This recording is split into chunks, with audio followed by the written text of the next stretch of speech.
रामराम शेतकरी मित्रांनो, जागतिक मृदा दिनानिमित्त मी अमोल काकडे तुमचं सहर्ष स्वागत करतो. जागतिक मृदा दिनानिमित्त आमची विद्यार्थिनी तुम्हाला आज माती परीक्षण करून दाखवणार आहे. तर चला हा व्हिडिओ संपूर्ण पहा.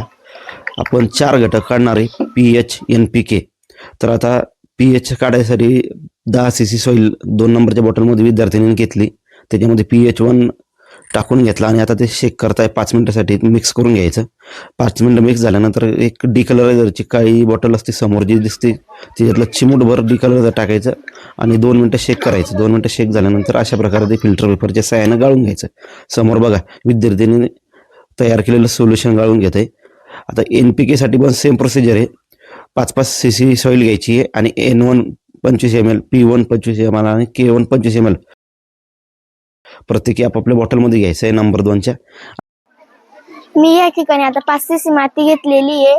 त्याच्यानंतर त्याच्यामध्ये 25 ml N1 टाकलंय आणि त्यानंतर आम्ही ते शेक केलं 5 ते 10 मिनिटं आणि त्यानंतर आम्ही पुन्हा त्याच्यात डिकलरायझेशन टाकलं. त्यानंतर आता आम्ही शेक केलंय आणि आता आम्ही ते फिल्टर पेपरला लावलं. फिल्टर पेपरनं गाळून घेतल्यानंतर आपल्याकडे नंबर 3 बॉटलमध्ये क्लिअर फिल्टर उरणार आहे. त्याच्यामध्ये आपल्याला आता पुढचं केमिकल टाकायचे. आपल्याकडे छोट्या बॉटल असणार आहे PH2, N2, K2 आणि P2. तर त्यामधून आपल्याला K2 मध्ये 1 ml टाकायचं आहे पोटॅशियम काढण्यासाठी.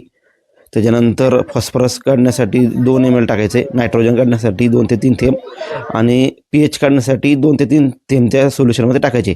आणि अशा प्रकारे कलर चार्ट मॅच करायचा आहे आणि त्याच्यानं आपल्याला कळणार आहे pH किती आहे आणि NPK किती आहे शेतामध्ये. व्हिडिओ आवडल्यास लाईक करा, शेअर करा, सबस्क्राईब करा. धन्यवाद.